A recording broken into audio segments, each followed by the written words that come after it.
Hello and welcome. Good morning, Vietnam. Good morning, Vietnam! Yes, today we're going to take a look at Good Morning Vietnam.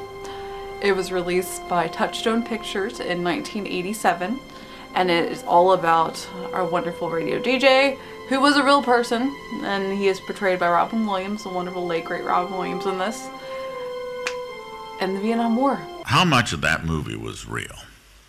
Well, those of you who have been in the military know. If I had done half the stuff that Robin Williams did in that movie, I'd still be in Leavenworth this morning instead of Washington. There's a lot of Hollywood exaggeration. I did teach English during my off-duty time. No, I did not teach my class how to swear and use New York street slang. And no, I was not teaching because I was trying to meet this particularly beautiful Vietnamese girl. At least not one particular beautiful Vietnamese girl. I was not in a Jeep that was hit by a landmine. I did not get lost in the jungle trying to avoid the Viet Cong. I was not thrown out of Vietnam. I stayed for my full one-year tour and was honorably discharged, thank you. Before I get even further into our discussion, I want to know why. According to the DVD, Time magazine has a quote on the back saying, "The best military comedy since MASH." How is this a comedy? It's not. How is this a comedy? How is this a comedy? This is not a comedy. It is so serious with a little bit of comedic moments, but there's this one scene in this film that I'm not even gonna share it because it's so powerfully sad, and it's paired up with What a Wonderful World because it's showcasing what was happening in Vietnam during the time of the Vietnam War, and it's just so heartbreaking. Why is this considered a comedy? It's not. It's a drama, it's serious, and that's why it's part of this month. There's not too much of a action-based plot.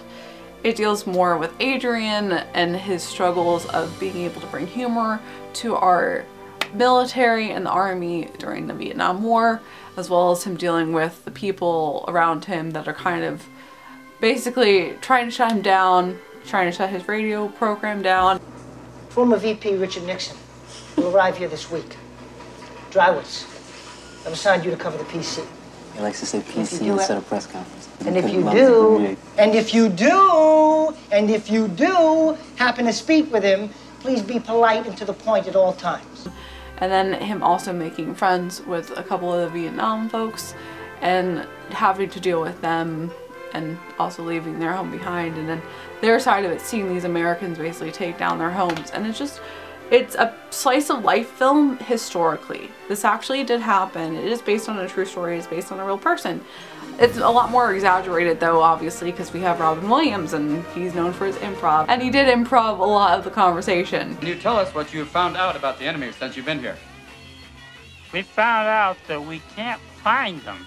They're out there, and we're having a major difficulty in finding the enemy. Well, what do you use to look for them? Well, we ask people, are you the enemy? And whoever says yes, we shoot them. But it is based off of true roots, and I've never seen it before.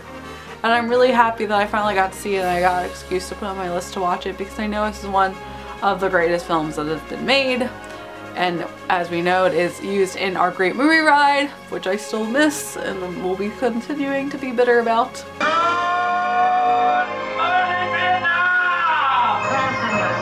It's Robin Williams, and Robin Williams can do no wrong. And he does a fantastic performance in it.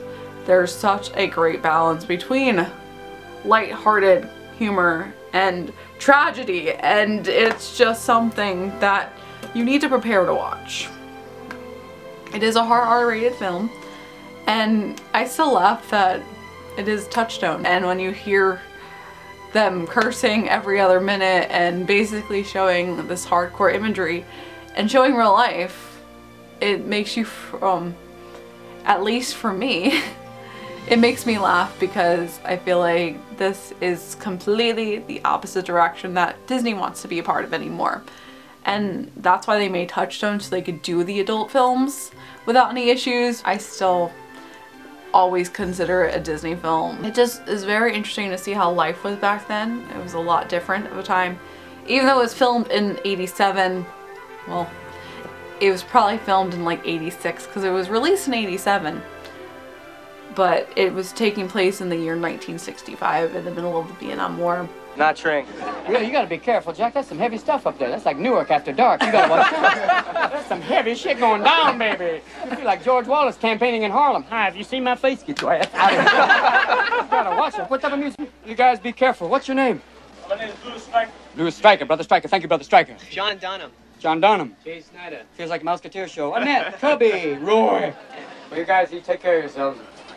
I won't forget you. So it's a definitely different culture, and it's interesting to look back at it now. It's very sad that it happened, but it is a very interesting piece to look at historically. It is not a comedy, no matter what Time magazine or anyone else says that it's comedy. It's not a comedy. It's so sad. And I literally was on the edge of my seat a couple times, literally waiting to see what was happening in horror, even though they're characters, because I know it happened in real life, and because of that you have more of an emotional burden while watching this film.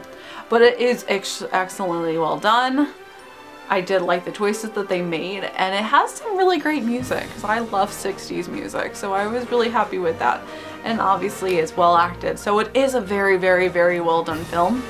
I would definitely say give it a watch, but only if you can handle it emotionally, because I want to make sure to put the warning out there, because it is very sad at times, and it's not for everyone to enjoy.